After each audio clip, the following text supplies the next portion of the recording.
Yo, yo, yo, how y'all feeling? Y'all good? I know I'm good. You good? I'm good. I'm your host, Solomon. This your girl, Toya. And this is The Be Different Podcast.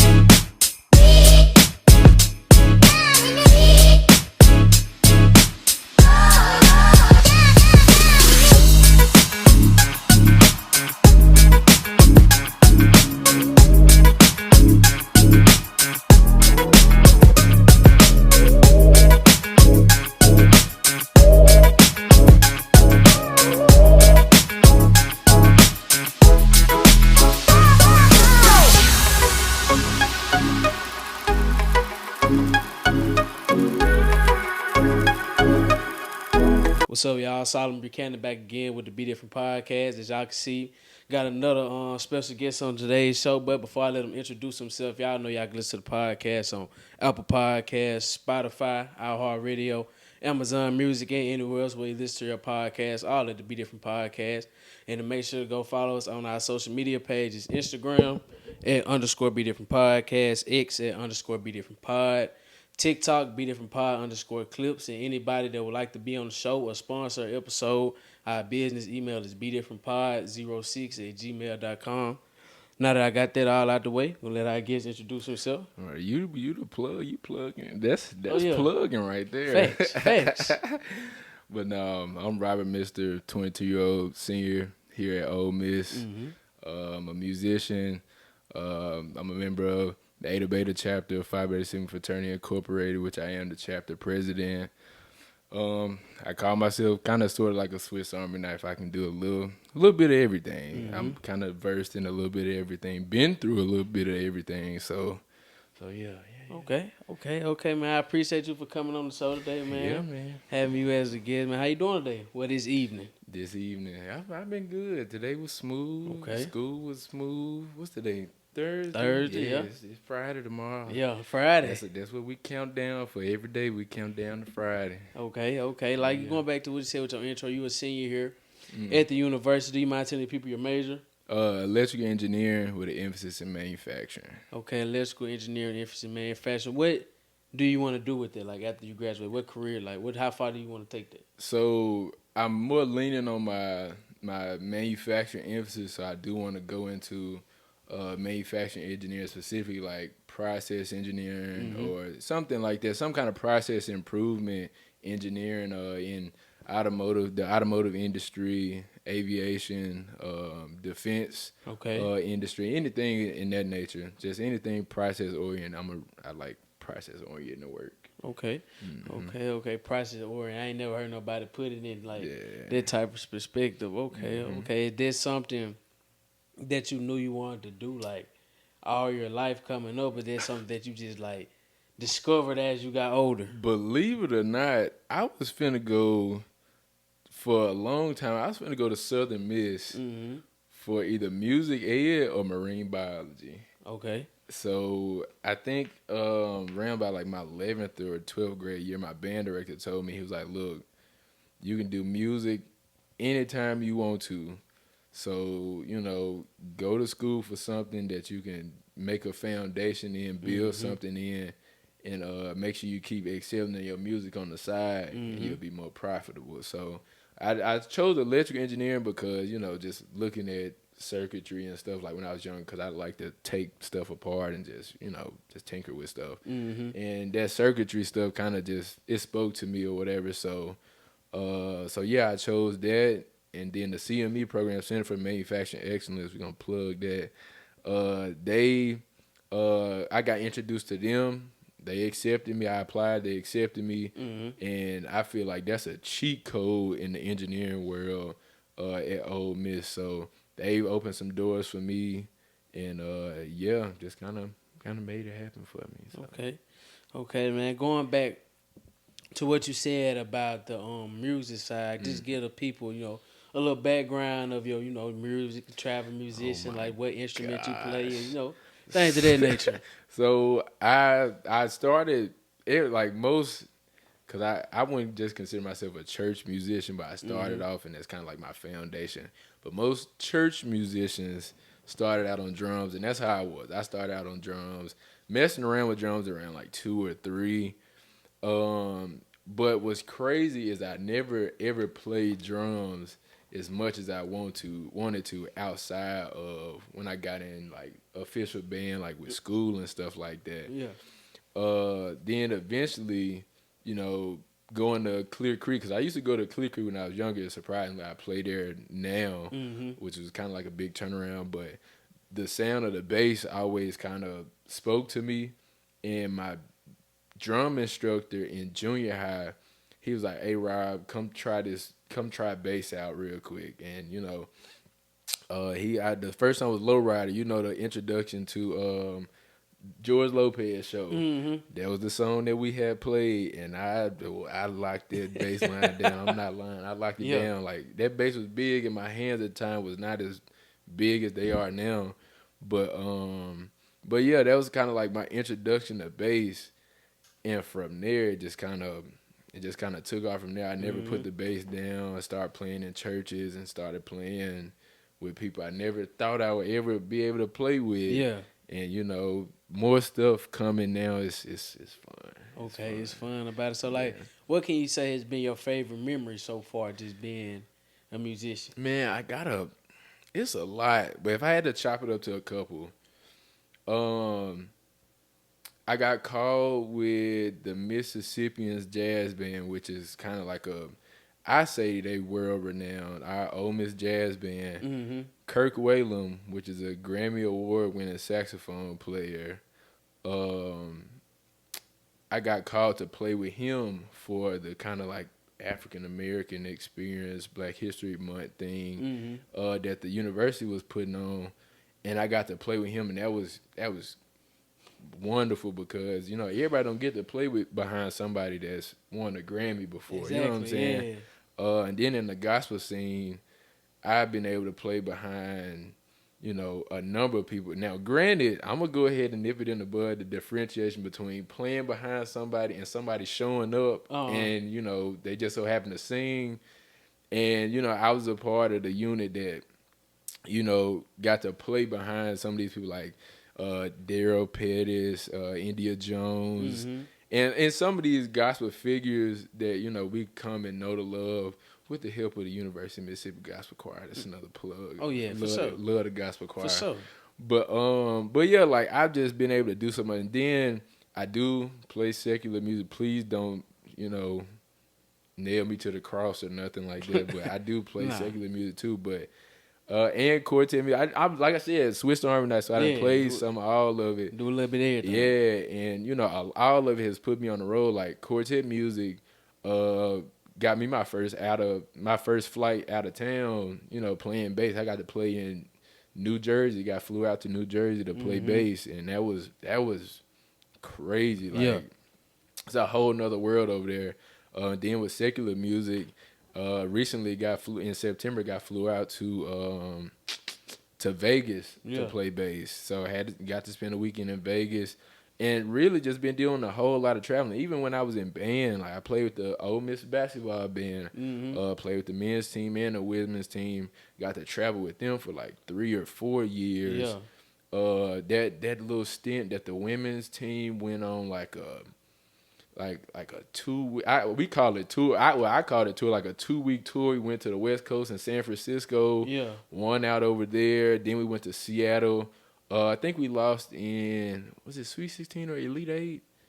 I don't remember. It had to been Sweet 16 because we ain't been to the Elite 8. It's been the Sweet 16. It was Sweet 16. Yeah. And that was crazy because that was a 2-week spring break, and that was fun. Most definitely was behind the class, but. Hey, it was experience. Come on now. Experience. You can't beat that. You can't beat it. I did what I loved to do. I was playing drums for them. So, music has taken me as far east and as far west, and I'm just trying to, fill in the gap. Facts. I know there's found so many just different experiences, like I said, traveling to New Jersey where it's different than bro. being down here in Mississippi in the South, like it's a whole different world, like you said. And So folks not as nice up there, bro. exactly. It's different scenery, different way you gotta move, gotta walk, gotta be in different spots at the right time. It's just different, man. But hey, I know there was just some great experiences that you guys, just got to live, Most definitely. you know what I'm saying, blessed to be a part of. But going back, like you said, you from Batesville, Mississippi, like, and I saw that when the background information you sent me, you said your big brother 7. Yeah.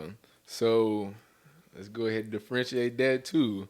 So I got 2 younger brothers in Mississippi, and I got 5 younger siblings in Texas. Okay. And an older stepbrother in Texas. Or he stay in Seattle, but in that Texas household as well. Okay. Okay. So how can you say just being that big brother role just like helped you in life now? Just taught you some things when you was younger, like you could just use today and just help get you life now. Older people kind of like to say that you too young to be going through stuff, but like I think for about 8 years, it was just me and my mama. We used to live from as far down as I remember, we used to live in Whitehaven. And I don't know if y'all know about Whitehaven. Whitehaven rough, and it's been rough. Yeah. But I just remember all the stuff we had to go through. Like, I had to grow up fast. Like, even as a young kid, I remember, my mama holding me accountable for stuff that your average 5 or 6 year old probably shouldn't be held as accountable for. And then, and then like my mom and dad, they got divorced when I was 2. So, split household for pretty much since I'm 22 now, for 20 years been, under that kind of split roof kind of deal. And then, individual problems in both houses and individual kind of lifestyles in both houses. Yeah. And then, just having to adjust and also recognize, what is right, what is wrong, what is good, what is bad. Like that came down to me. You know what I'm saying? That came down to me. Cause not saying that my mom and my dad, they pushed, different ulterior motives on me, because at the end of the day, they both are great parents. I can call both of them today and ask for any advice, anything, and they're going to do that for me. Yeah. But, the circumstances of what I have been through when I was younger, that kind of molded me into, how I operate today. And that allowed me to kind of be that role model and mentor for my little brothers and little sisters and stuff like that, just because, I done been through what you've been through. You know what I'm saying? Like, I tell my little brothers all the time, like, they be like, man, I can't stand Mom doing all this. Mom tripping. I'm like, look. You already know That's what I'm saying. Like, I know what's going on. Exactly. So, like, bro, just I either tell them to hold out, or I tell them, I'm like, look, bro, this how you gonna have to go about this situation. Exactly. And this is what you need to recognize from this situation, and just go from there. Yeah. Okay. Like you said, it just allowed you to see different things growing up. Like you said, just show you like, okay, this how I need to adapt in this situation. This what I need to do. This how I need to move. So yeah, man. And going back to you, just like saying helping your little brothers. I also saw that you mentioned that you were a youth mentor. Yeah. Like, what inspires you to just want to mentor saying the youth and just pour back into the community and such? It seems like I was always put on kind of pedestals and platforms to do stuff like that, because even when I was younger, I think a lot of like my elders recognized that I can talk a little bit. I kind of present myself a little better than normal, and it took a while for me to get there. And then I was smart too, so it started off as me kind of being like a tutor for everybody, like everybody needing help with their math homework, with their history homework. And then eventually I got older, and around my neighborhood, a lot of my my younger brother friends would come around. And, I just kind of started putting them on game to kind of some of the stuff, how they was operating. Not trying to get in little kid business, because, I'm about 8 years older than my next brother. But at the same time, like, recognizing, hey, I'm I'm this old, you that old. You know, Exactly. let me put you on game. And I don't know kind of Yeah, stuff. nah, It's nah, I like, feel man, what you you're don't saying, know though. nothing about that, brother. You Yeah, don't know yeah, like man, it I ain't. feel you don't want them to do the same stuff you did, mess with some of Nah, the same mistakes you made. So like, because when I hear them how they talk, it's like, man, I remember when I was doing stuff yeah, like that. Like exactly. I was literally in y'all's shoes. You know what I'm saying? So it went from there, and then when I realized my platform with music, as I kind of started progressing more and more with that, I realized, you know, when you play from a good heart, Yeah. and you know you playing in front of people that want to listen to what you playing and want to listen to what you got going on, that'll draw people to you. You know what I'm saying? Like, and that's why I tell everybody, like, whatever you doing, just be a light. You know what I'm saying? Be a good example, because you may not be playing bass like me. You could be, working at Chick-fil-A. You could be, you know, you could be doing literally anything under the sun. just anything. And as long as you doing it in good light, in the best quality you can, people gonna notice that, and people gonna want to understand why you doing the way you doing, like how you acting the way you acting. And that's what music did for me. Like, the more I grew in music, the more of a kind of crowd that I grew that wanted to know what was going on in my head. And I just kind of used that as an opportunity to put them on game, whether that's about music, whether that's about God, friendships, whatever it's about. I just use that as an opportunity to kind of sew back in, because there is something I kind of live by now that I heard when I was younger. It was like, be the example you wish you had. That's how I kind of operate. Just being the example, that being the person that I wish I had when I was younger, just filling that gap for others. Exactly. Yeah. Exactly. Hey, I like that, man. Like you said, you want to be that person that you would have looked up to when you was young, to get people under you, somebody to look up to. They like, okay, I see Rob doing this. Let me correct the way I'm talking, correct the way I'm moving, how I'm acting, and stuff like that. So I like that, man. But what are some things that you just do around the community already, and just some things that you want to do for the community, is like once you really just make it to a point where you really just can give back how you want to? Man, so it's twofold. So it was really three. So one thing is, with music, I recognize that in every shape, form, or fashion, music is an outlet for everybody. You know what I'm saying? Because everybody not rock with jazz like I rock with jazz. Exactly. Everybody may not rock with, like, the music that I rock with. But I know, hey, you might be a big Young Boy fan. You might be a big, what dude that sing Gas Station Love? EJ. I know you're talking You might about, be a big blues fan or whatever. But at the end of the day, they listen to music. They you listen to some music. type of music. Some kind of music. And me and one of my homies, Trey Johnson, we talk about it all the time, that there is nothing, for people in this kind of Oxford, Lafayette, really the North Mississippi, area, for people to, truly invest in music, or invest themselves in music, because, believe it or not, there's a shortage in musicians. Like, it's a crazy shortage, and not just in churches, because it's bad there, but just across the board. It's a shortage in musicians.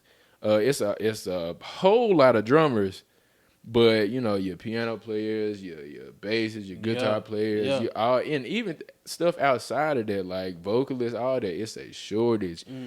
And between me and Trey and some of our other homies, we want to create a space, or think about molding a space to where people in this community can come and maybe get lessons, maybe have a practice space for even like bands in Oxford, like a place where music is king right here. Like, this is where you come to tap into what you want to do. Exactly. You know what I'm Work on your craft. Give you Work something on to your do. craft. Like how you got a gym. If you want to go get better basketball, you go to the gym and hoop. So. Exactly. And that's something we talk about wanting to do all the time.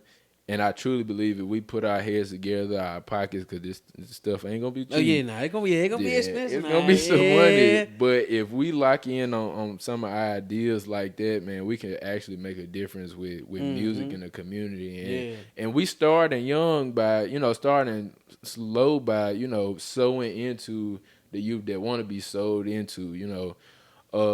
That's with music. Yeah. But I am, like I mentioned earlier, I am the chapter president for the Ada Bay chapter of 587 Fraternity Incorporated.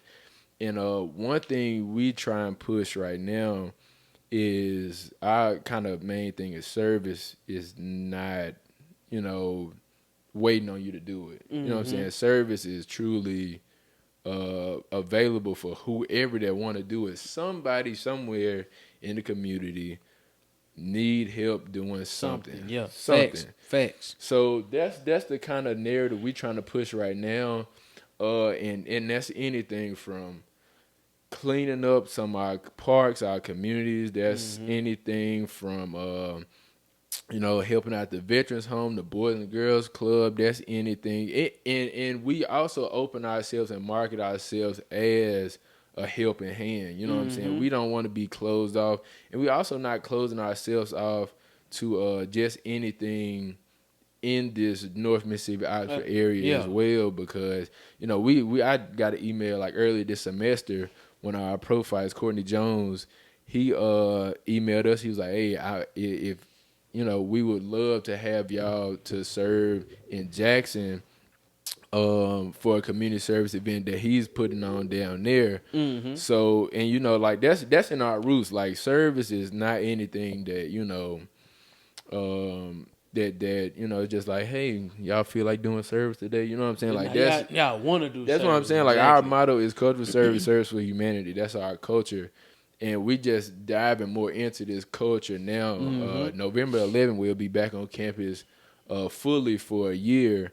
So, we really build and lay it. We really done laid it out for us. And even our pros in the past, they done laid it out for us that, to serve, literally just serve, be a helping hand. And even the church that I go to, Clear Creek, they help sow into us as well by, setting the example for service. So just being true servants and sticking to, the things that we were founded on, and things of that nature.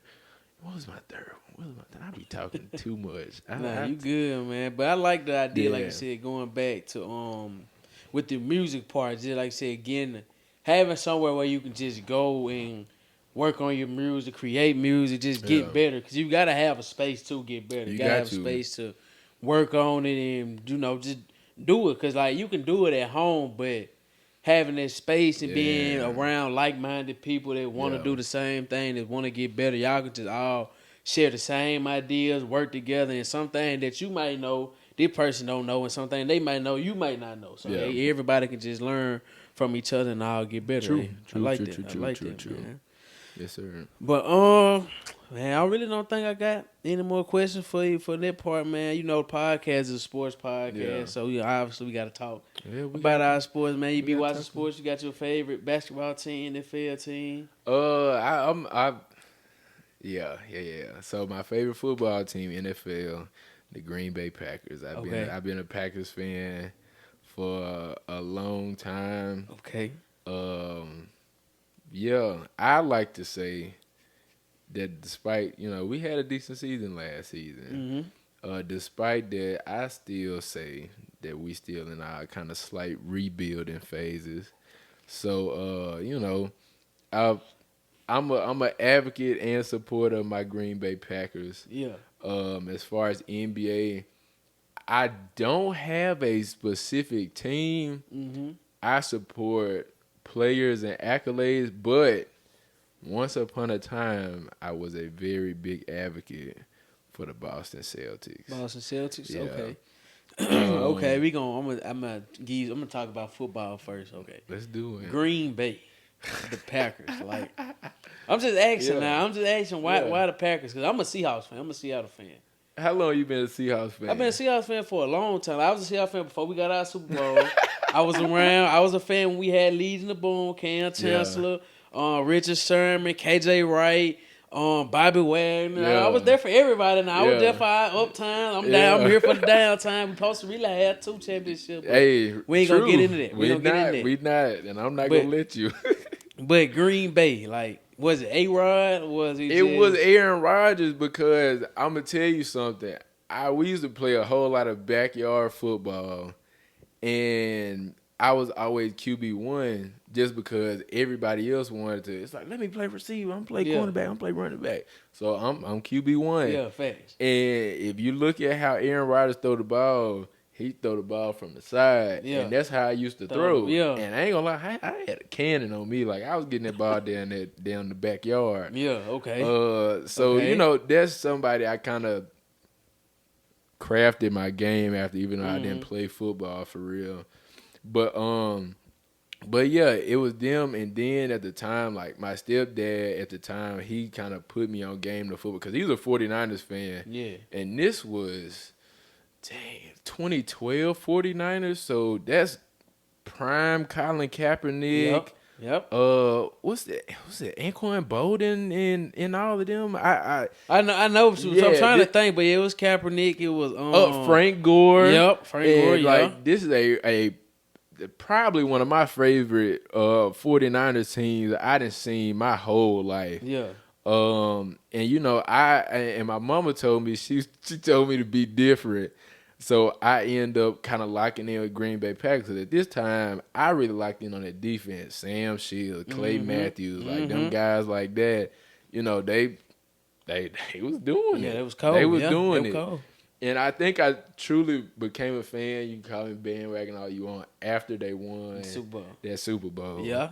I mean, but you know, when you fresh getting into sports, Yeah. you freshly watching it, you Yeah. gonna support the team that's winning. Right. You know, True. you gonna support the team that's winning when you freshly Right. watching it and getting to know And it. at So the age, I'm like 10, 11, so, you know, Yeah. I'm seeing these folks doing big things. Exactly. You know, I want to, you know, I'm finna be a fan. Exactly. And then I was a big Eddie Lacy fan, too. okay, so, yeah.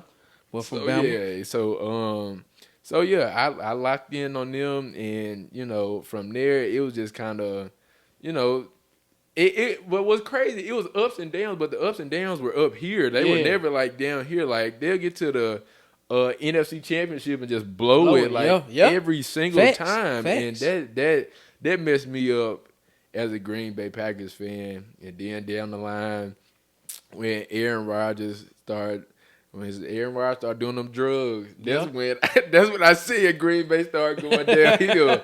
When that report came out, it was like, yeah, Aaron Rodgers was doing like psychedelics in the mountains in South America. I was like, oh yeah, he ain't even tapped in no more. He just kind of doing whatever. So, but okay, so what's your thoughts on Green Bay right now? Jordan Love, Josh Jacobs, receiving room is cool. Yeah, Defense.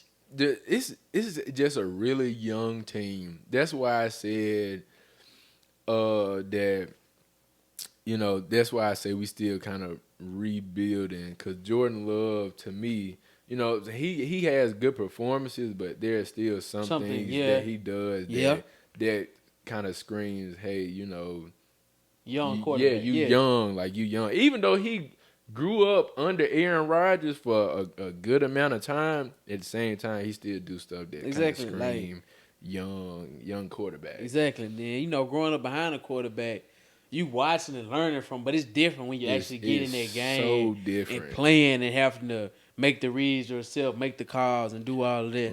Right. But yeah, I wasn't happy about that tie against the Cowboys, but you know, I think we still got potential to work and make stuff happen. We just kind of got to let go of some of our youthful tendencies. Yeah. Okay. Okay. Like I said, Green Bay, y'all been a decent team. That's what like I'm saying. Contending team every year. Like, you can't count Green Bay out, but at the same time, it's not like they counting them in either, though. And, you know, and low key, you know, the way they be acting sometimes, I wouldn't either sometimes. But yeah, they be coming through. So what's your thoughts on the NFL right now? Season, about what we going on week 6? I want to say week 6, week 7 maybe. What's your thoughts? Any Super Bowl contending teams you feel right now? Any thoughts? Any teams you thought were gonna be Super Bowl contending team that's not doing the job right now? This might sound kind of crazy, but I was really, and some of my friends, they see this, I'm really hoping the Cowboys can actually do something for themselves this season. The Cowboys. And if they can, I give them a round of applause. I know that's kind of crazy. I know that is crazy. But at the same time, like, I got a lot of Cowboys fans around me, like whether they in my family, whether they my friends and stuff like that. Yeah. And yeah. But who do I see winning?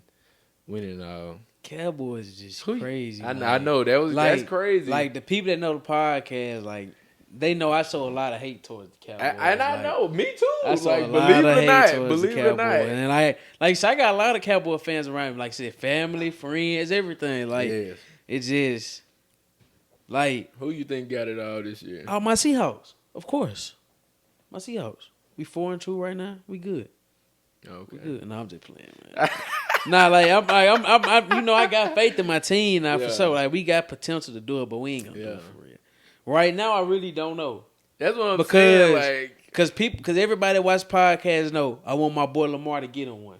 and see, I want Lamar to get on one, but they probably not even gonna make the playoffs. They like, let me see what they record is, man. They like probably like 1-3, maybe 1-4, something like that. I need Lamar to get him one before he chunked them deuces. I do agree. I agree. They 1-5 right now. I know they not making the playoffs. Oh my gosh.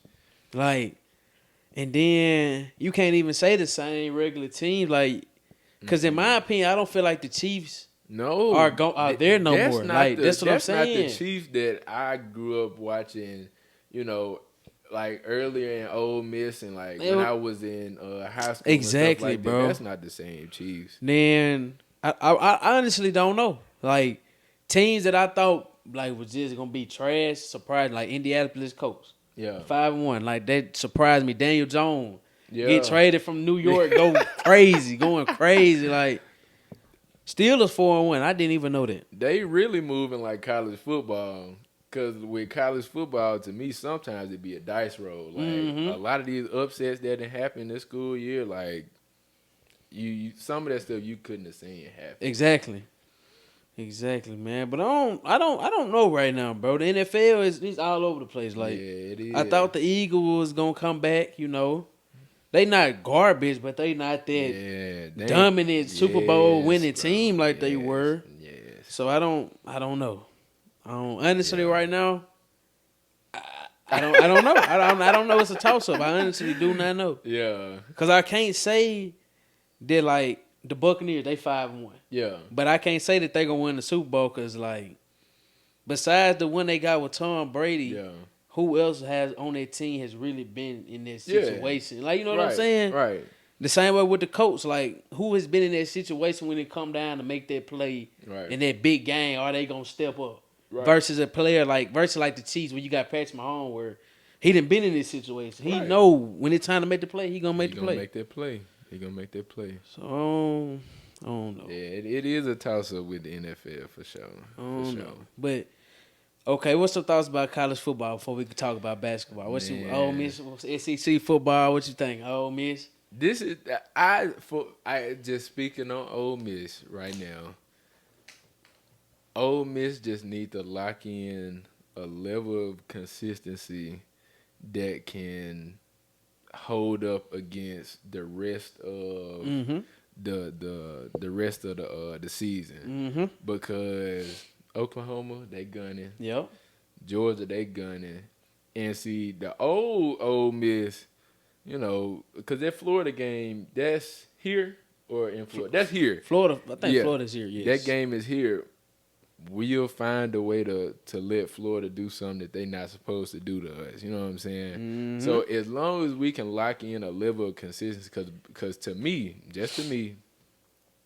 that game versus Washington should not have been that close. It shouldn't have been. And it's not just you, bro. A toss up. Like, and it's crazy that because the day before that game, that Friday, we had practice. And I was talking to Coach O'Husband. We was talking about it. He was like, if this game is close at halftime, he was like, he going to question our players' heart. Because, like, no way that game should have been that close. And I'm telling him, like, man, the game ain't going to be close at halftime. We're going to be blowing them folks out. That's what I'm thinking, too. Bro, I look at my phone. We winning 10-7 at halftime. I'm like, what are we doing, bro? And see, what are we doing? And see, that leads me to think, okay, is this the same caliber team and Washington just woke up with a point to prove? Exactly. Or is this, the same old Washington team and Ole Miss was kind of like, man, these some scrubs. Like, that's what I'm really thinking, bro. I'm really thinking they was looking towards this week coming up versus the Georgia game. Yeah. Like, they was looking at Washington State like, they ain't nobody going to come in. Let's get them out the way. Yeah, blow them out. We looking towards Georgia. But I don't know. I hope it was just a fluke game to wake them up. Like, that's what I'm going to hope too. We got to lock back in now. Because I really want us to go to Georgia this weekend and handle business. And handle business. Play some good football. Play business. some clean football. You know what I'm saying? Go down there and do what they've been coaching and taught to do. Because I know their coaching staff, their whole coaching staff is doing what they need to do. Exactly. Like, I be watching the season. I be watching some of them extra. It's just hard. I was watching that stuff in high school. It's bro. hard. Like, I keep up with the season. I keep up with a lot of them extra interviews and stuff like that. They getting coached right. Mm-hmm. Like, there is no doubt about it. They getting coached right, and their mind is molded to what the coaching staff and the standard that they want to push. Yep. Now go execute. Exactly. That's all it is. Got to execute. Just execute, because you can execute. In them first, 5 games, Cause the first 3 or 4 games, they gonna easy win. Like, right. Get the season in, That's why I believe we need to have a schedule like, Ohio State, Michigan, where we play somebody for real, like, out the gate. But I was just about to say that with this year's season, it was kind of the same, but it was kind of different, too. Yeah. Like, because we started off with, I'm looking at Georgia State. Yeah. And then we went Kentucky. Yeah. Then Arkansas. Like, we started early with the SEC game. So, like, I'm glad that we did that. Yeah. Because it got, like, Yeah, because I think last season, I know we played, like, just kind of low-tier teams. Just I'm telling you, bro, last year we played those 3 sorry teams. We ain't going to say sorry school, but, like, compared to Ole Miss, like, they sorry school. And I was telling people, I was like, our secondary was horrible. Like, our D-line was just so good last year that they just... That box was good, dog. Exactly. Yes. So, when we played Kentucky homecoming, I went to that game. We lost that game, matter of fact. I was like, DB, getting torched. Lost the game because bro threw a go ball on, like, the 4th down. Got down there. They scored. Yes.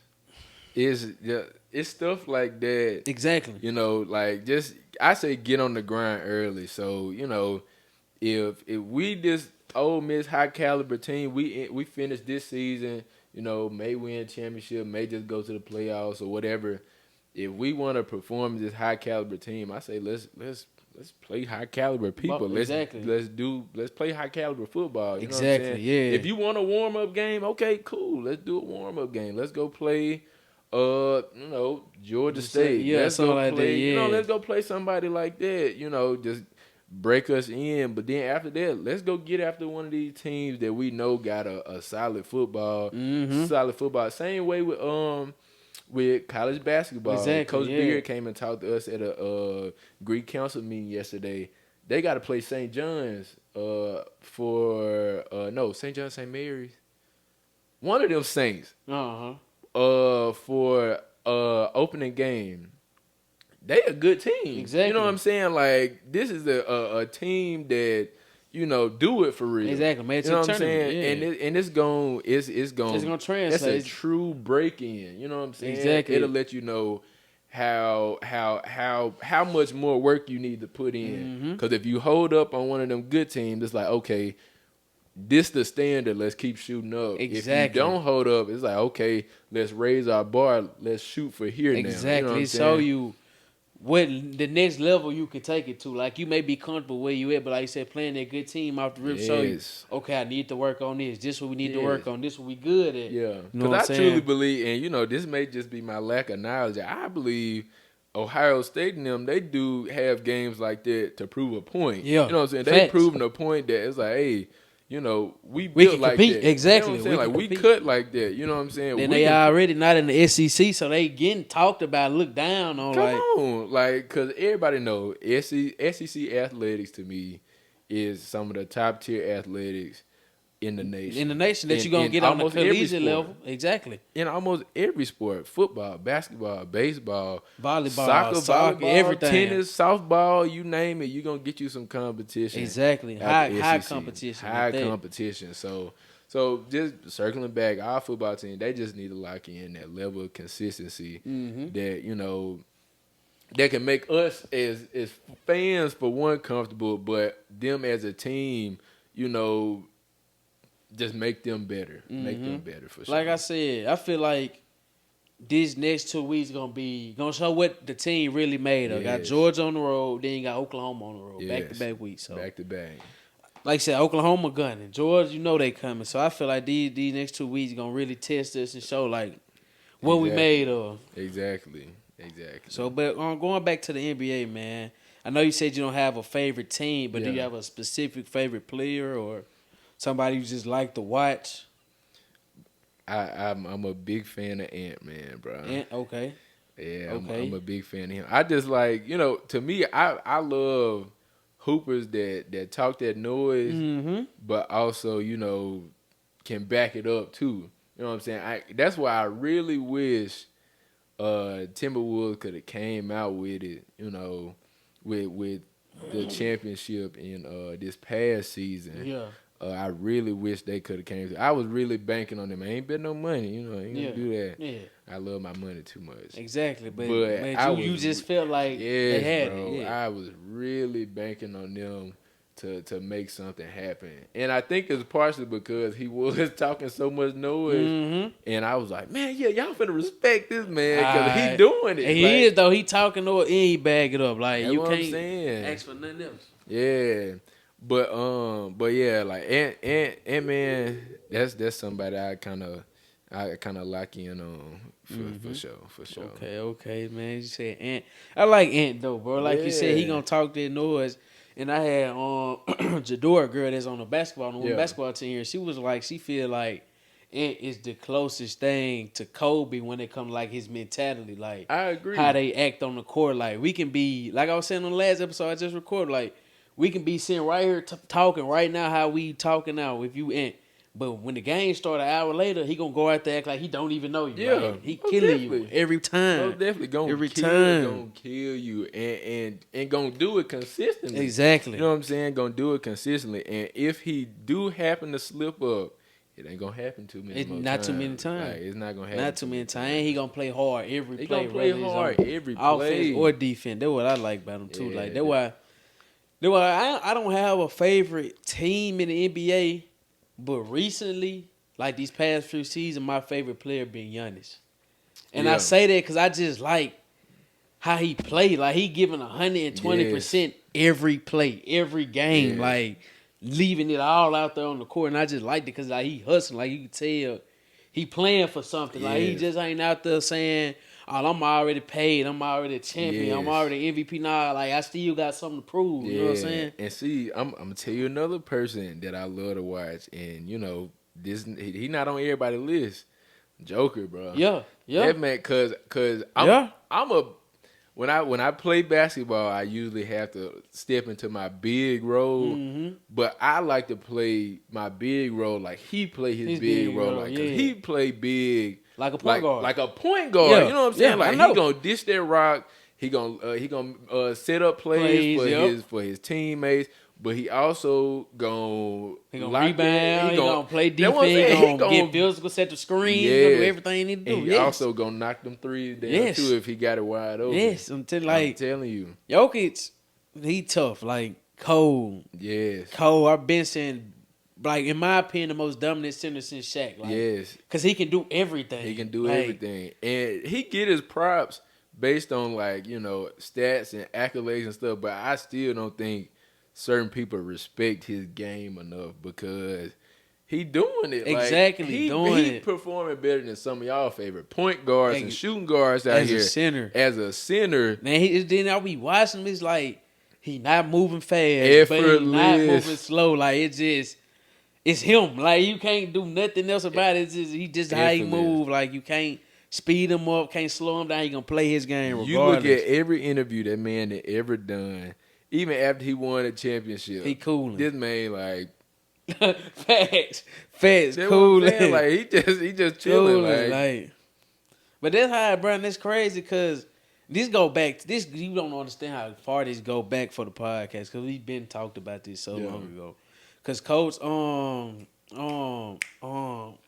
K from Duke, he was like he feel as if European players are better than American players, not because of just the skill and the thing they have provided, but he was like AAU ruined the skill level, like the development process, because he was like, you overseas, you practicing 6 days out the week playing one game. Yeah. But in America, you playing AAU, you practice for an hour, play 3 games. Yeah. You know what I'm saying? So I was like, when he put it in that perspective, that does make sense though. Like, man, over there, they actually like putting their time in to develop their skill and like. Cause think about this. You think about all them players from back. You think about Tony Parker. Yeah. You think Ginobili. about Ginobili. Yeah. You think about them guys like that. Fundamental. Down. What? Down to the T. Like and Ginobili from South America, I think he from South, but they kind of the same way as Europe. Like when they lock in on the, it's almost just like Hispanic people in baseball, and this is not stereotyping. This is just legit. Yes, like you can see it's just proven. Baseball is Hispanic people's culture. Like they pick a baseball bat up from as young as they can pick one up, and they go from there, they do their best to be the best at it. And that's how I feel like those European people are with basketball as well, because they over there, like you said, they no days off. Like none. No days off. Like I truly believe, today's NBA is a whole lot softer than, previous NBA. And I can't really tell you why, you know what I'm saying? Yeah.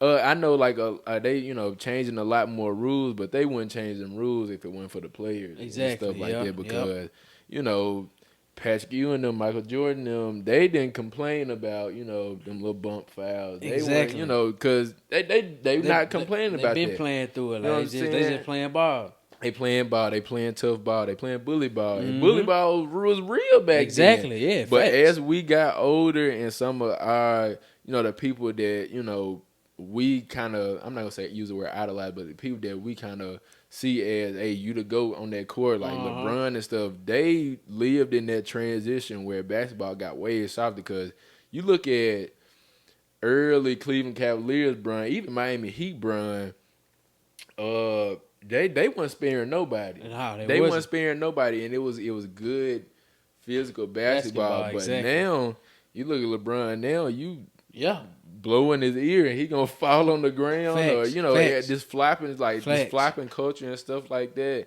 It's just it's a different dynamic. It's different. Exactly. That's why I tell people all the time though. That's why I like watching college basketball more than the NBA, because it just feel real, more authentic. Like I'm out there watching. I'm watching them, knowing like in their mind they thinking, if I'm a senior, this is my last year. This my last time. I'm finna go crazy. Exactly. Or if I'm a freshman, I'm projected to go one and done. I gotta go out here and perform. Yeah. Like I gotta do what I gotta do, because they projected me to lead next year. They got my scholarship waiting to give it to somebody else. Waiting to give it to somebody else. You know what I'm saying? So that's why I love watching college basketball. Yeah. I really just love watching college sports in general though. Because it's like we say, that you right there to that next step. So you gotta go even harder. Yes. Because it's right there. Like, and see, that's what I love about Ole Miss football is and I really want to say, and I agree with Nick Saban on this, that NIL is helping out for sure. Like,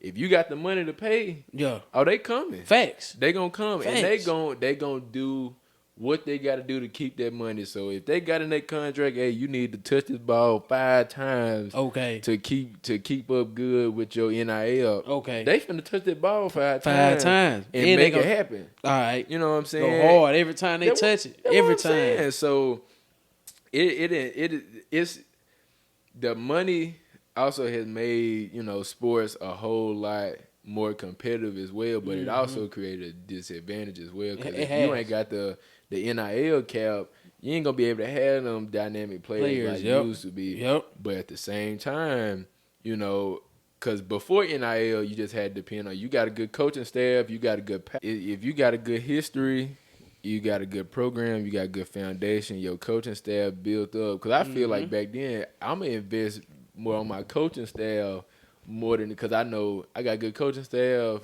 they finna go get these players for me. Yep. You know what I'm saying? But now, if I got a $100 million cap on NIL, well, I'm finna get these. I'm finna go get me a hot 22. Finna go get everybody.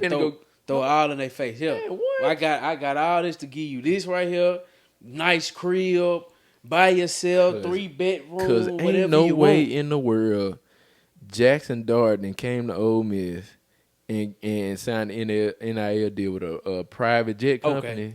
Okay. Come on. I'm telling you now. Come on now. I'm telling you, that money look good, man. Look. Then Lane Kiffin, every year he made a bowl game, positive record. That's what Then I'm saying. it's just Ole Miss in general. So like, and we in the SEC. Exactly. So it may not be Alabama.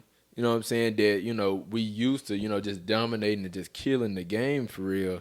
But Ole Miss is one of them that's finna do that. We pushing to do that. Yeah, you know facts. what I'm saying? Like Facts. I do feel like we got a few more kinks in the chain. We got to let out.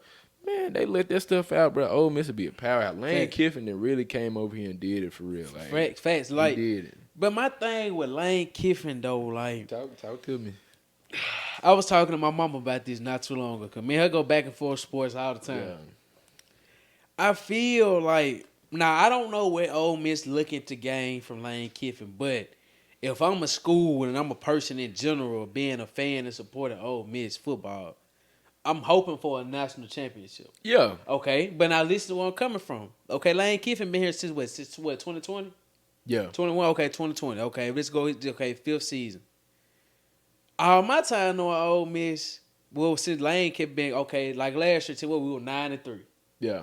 9-3, that's cool. Made a bowl game, that's cool. What was the year before that? Like, we always been a good team, but we never get over that hump of making the playoffs in the national championship run. So my question is, like, how many more years do you think they will put up with that if he don't? Okay, like say this year he makes to the playoffs. Okay, that's a step forward because he haven't made to the playoffs. Right. He just made a bowl game. But what if this year we don't make the playoffs? We just make a bowl game. Like, how many more years are we gonna continue to accept a 9-3 record, making a bowl game? You know what I'm saying? His seat is most definitely gonna get hot if he can't do that, but they not finna.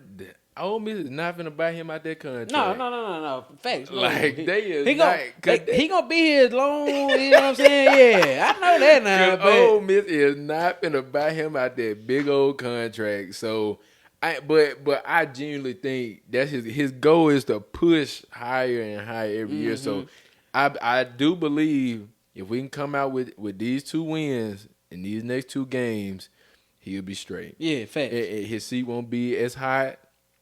And I look forward to, playoff times. I do, because I think we just missed it this past season. We was just on the outside looking in. Yeah, we were. So I do believe we win these 2 games right here, because we number 4. Yep. Number 5? No, we dropped the 5. We dropped the 5. I do believe that if we lock in on these next 2 games, because after that, to me, it's kind of clean slate. You got Citadel, you got Florida at home. You got South Carolina after Oklahoma. You got South Carolina too. That's it. But I feel like we handle business. I think we got that. But what I need everybody in, better lock in on that state game. Facts. I was about to say that now. Like, I'm gonna say, if you know the Egg Bowl, you know now. The boys will go down to Starville then. Because at this point, it's 0-0. Facts. It don't matter who you done played against. It don't matter who you done almost beat or who you done beat. It's the Egg Bowl. It's me versus you. It's me versus Egg you. Bowl. Like, they know, regardless of whatever else game we win or lose, like you said, this Egg Bowl, we pull this win off. Oh, Yes. We cool. I support us all the way through. I just need us to not get complacent. I just need us to kind of stay locked in. Yep. Because even in the previous years, you know, I was in band first couple years, so I got to travel with Ole Miss, you know, in those games or whatever. I think my freshman year, where did we go for that bowl game? We spent New Year's in New Orleans. That was the craziest thing in my life. But I'm gonna tell you something. Most definitely seen them football players on Bourbon Street at 3, 4, 5 o'clock in the morning, right along with us. Yeah. And we was playing Baylor. They did it. I'm pretty sure they beat us. And then that next season we went to Houston, and I think we played Texas Tech. And Texas Tech, I think they run the air raid offense, and they were doing their secondary dirty, and they was doing it dirty. So you know what I'm saying? Like I just need us to lock in the postseason, and if we want to supersede past, you know, just being bold contenders and going to that playoffs, because I'm naive enough to say that they expanded the playoffs for us. You know what I'm saying? Like for teams like us to try and prove a point. Because I think, and you can just nail me to the cross if you want to, that 4-game playoff stuff, they should have never had that in the first place. Like, that's crazy. It is, though. It is. Like that's so crazy. Like, they give you no room for error at all. Like, you have to pretty much go undefeated. And who going to be in that top 4 every time? Alabama, your Ohio States, your OG Michigans, and maybe, your Florida State, your Notre Dame, something like that. In the last few years of the 14 playoffs, you was guaranteed to see at least 2 SEC teams. Oh, yeah. You going to see Georgia, Alabama. Facts. You going to see Georgia, Alabama. If not in Georgia, Alabama, you just going to see Alabama and somebody. It's going to be an SEC team. Right. So, yeah. I like the 12-team playoff. At first, I wasn't a fan of it, but as I saw the bracket and the way it was designed, I understand it now. Cause like I said, it give team room for error. Right. Like if I'm undefeated and everybody else got a loss, of course I'm supposed to be number one. But you can't fault me for having 2 losses, and now I can't make the playoffs. So it give everybody that, like I said, that room to breathe. If I lose the game, okay, I'm cool. I just gotta make sure I continue to do my thing in conference. But they also need to kind of. They kind of need to configure in a way of, adding value in some of these wins and stuff like that. Because you think about it, Boise State, when Ashton Genty was on there, they almost went undefeated. And I think they made it into that playoff bracket and just got demolished. Because, they was playing people, but they weren't playing nobody. Conference over there. It's nobody, exactly. You know what I'm saying? Y'all got a high caliber running back that's running over everybody quite literally, and then you come over here to the 12, and y'all don't know what to do with them. Exactly, because you playing somebody. For exactly, real. That's what I was saying too. But it just, like you said, need to hold some value behind the wins, because it's just so many different conferences. Like, of course, no other win is gonna be as heavy as being an SEC opponent. Like, you can't compare that. Come on now. So, like you said, it just, they gotta hold some type of value. They gotta hold some type of value, because there is no way somebody from, if somebody in the Sun Belt Conference go, what's 10-0.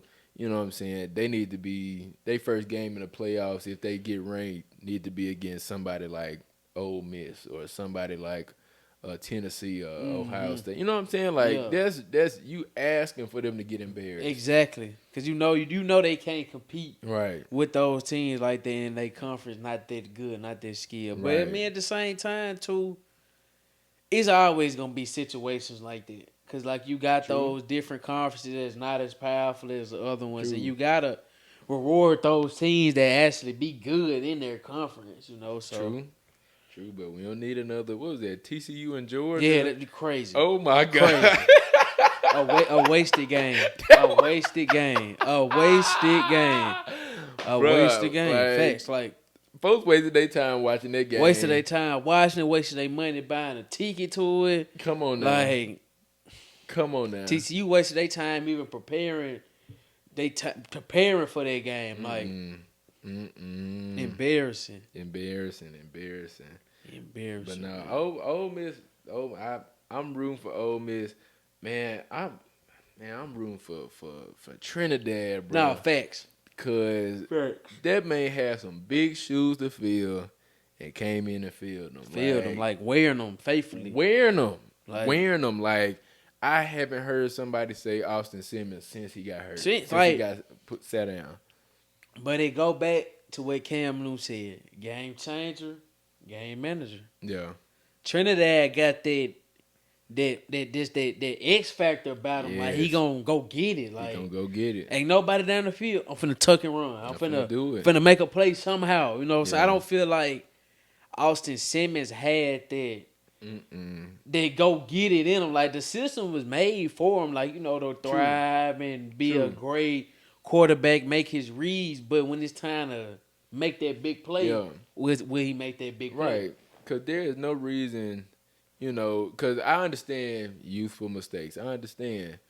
But your first 2 games, you threw three, 4 interceptions. 3, 4 and interceptions. 2 of them came in the first half in one game. That's what I'm I saying. think it was both in the first. I think all 4 of them was in the first half. Like, 2 and 2 both games. And I truly understand nerves, because as a musician, like, when I play for some of these people that I play for, you know, it's my first time playing for you. I'm going to be a little nervous, especially if you're going to put me on the stage where, you know, the spotlight is on me and stuff like that. I'm going to be nervous no matter how much prepping I did, how much practice. I'm going to be nervous. That's just natural, though. But at the same time, you trust your work, though. You got to. And that's how I operate in my music. And that's how I feel like he should, you know, trust the work that he done put in. That man did not graduate early for no reason. For no reason, That's exactly. what I'm saying. Like, he put in the time. He did what he was supposed to do. He sat back behind one of the best Ole Miss quarterbacks that Ole Miss had. Jackson Dart is up there. It's tough. To me, top 3, top 4 Ole Miss quarterbacks, just period. I feel you. I can agree with you with this statement. So, you know what I'm saying? The pressure was on him. And, you know, you can't help an injury. I understand. Cannot help an injury. But the conversation there is Trinidad came in here and did it. Won big games. And how, he got some more eligibility left. Austin Simmons got some more eligibility left too. He did. So if Trinidad finished this season out, that conversation right there, that's gonna be a big one. It is. It is also gonna depend on how Trinidad closes the season out. If he can, if he can beat, I feel like this right here. He can beat Georgia, beat Oklahoma, and take us to at least a 9-10 win season. Just that. Like, I don't care about the playoffs. I don't care about bowls. I don't care about none of that. If he can win us 9 to 10 games, he got that starting spot. I can believe that, though. And this goes back to what I was saying, because the same thing I said about Arch Manning, I said about Austin Simmons. It's different when you get on that field in these SEC environments, bro. Yes. Like, on the road in the SEC game, packed, crowd roaring, loud, like, it's different. It's a different aspect. Like, them nerves really kicking in. Really like, get to you, for bro. real. And that's what I was saying about Trinidad. Regardless of, because people saying he got a championship with D2, regardless of what level it's on, a championship game is a high level, high stakes game. Come like, on now. Those are experiences, and the experience he did leading his team to the championship. Yes. I think that was like 15-1, 15-0, maybe something like that. That's just experience of him leading his team, leading as the quarterback role. Like, so it's just gonna translate over. Like, even though the SEC is a higher level than D2, but like, just those habits, those leadership habits, and the knowledge that he gained from the D2 level, that all gonna translate. Exactly. It may not, because you think D2, D1, you know, that's still real football at the D2 level. At this level, it's just more publicized. And you know what I'm saying? You got more of your way high, your publicized high caliber. Cause I'm not going to say way high caliber, because you look at Trinidad. That man was just a D2 standout.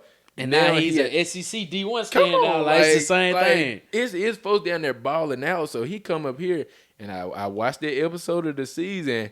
He was just like, you know, D2, D1, you know, I got a job to do. You know what I'm saying? Regardless. I got a job to do. I got people to lead.